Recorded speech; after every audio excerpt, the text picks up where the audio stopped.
ના શકે. જો આ વાવમાં કોઈ પાણી પીવા ઉતરે તો એક સાથે 25 થી 50 પણ ઉતરી શકે અને વધારે ભીડ પણ ન થાય. કેવી રીતે? કારણ કે આ પગથિયા એક સાથે આ બાજુથી પણ વધારે આ બાજુ 4 જણ ઉતરે, આ બાજુ 4 ઉતરે અને આ બાજુ 4 ઉતરે એમ. તો પણ એ પ્રમાણે તો આ જે સાદી ડિઝાઇન હતી એ સાથે તો એક સાથે બધા ઉતરી જાય.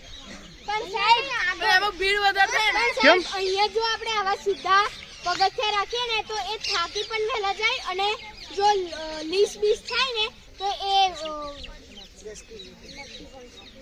પ્લસ પી પણ છે. હા, એટલે જે નીચેના પગથિયા છે એ અમારી આવી રીતે ગોઠવેલા છે કારણ કે કોઈ પણને ધક્કો વાગે તો તે વ્યક્તિ આસાનીથી પડી ના શકે તે માટે એક જ પગથિયા પર બે જગ્યાએ જવાય, એક આ સાઈડે નહીં ઉતરે ને આ સાઈડે. પણ આવો સાદો હોય તો બધી બાજુથી જવાય ને.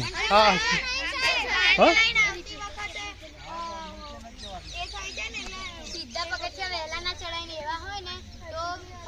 તો પણ આવા કર્યા હોત એને કરતા ઓછું ઊંચાઈ છે. તો થોડોક અંતર છે દરેક પગથિયા પર થોડી જગ્યા છોડીને બીજા પગથિયા છે. ઓકે, દરેક પગથિયામાં થોડી જગ્યા છોડીને બીજા પગથિયા આવે છે.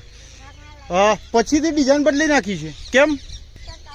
હા, કારણ કે જો આ જ લેવલે પગથિયા કરતા જાય તો કેટલે સુધી પગથિયા લાંબા કરવા પડે?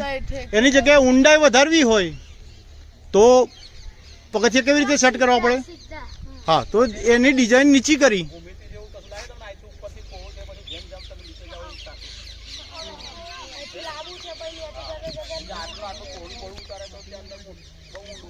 હવે એક સાથે ઊંડાઈમાં જવાનું થાય તો આ પગથિયા છેક સુધી લાંબા થાય. એની જગ્યાએ ઊંડાઈમાં એક સાથે 4 પગથિયા છોડવા પડે. તો જે 4 પગથિયા જો છોડીએ તો એનો વચલો ઉપાય શું કાઢ્યો એમને કે વચ્ચે એક સ્ટેપ કર્યું અને આમ પગથિયા કરે. હા,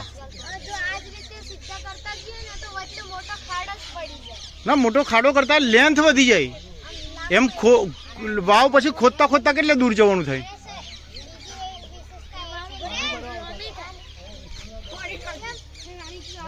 ઓકે, કઈ નોટ ઉપર આનો ફોટો છે? સોની નોટ પર. જોયો છે તમે? હા, ચેક કરી લો એકવાર.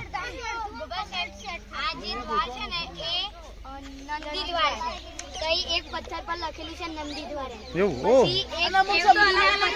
લખેલું છે મિનળ દેવી અને અમુક શબ્દ એવા હતા જે વંચાતા નતા. મિનળ વાવ છે ને લખેલું હતી છે રાણી કી વાવ. ઓકે, યા, હા હા,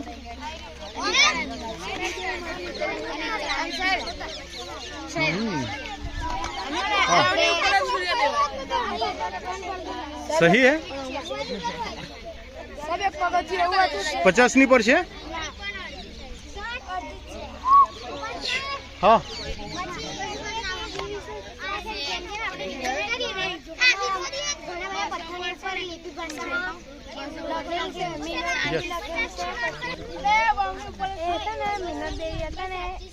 સામાજિક વિજ્ઞાનની ચોપડીમાં 7મા ધોરણમાં મળ્યું કે રાજમાતા હતા અને એમને પ્રજાના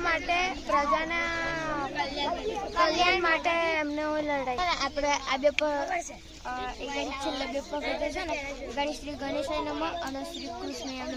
ઓકે, યા, રીતે તમે જઈને આવ્યા ને એના સેન્ટરમાં ખેંચેલું. યસ. અહીંયાથી નહીં ખેંચેલું.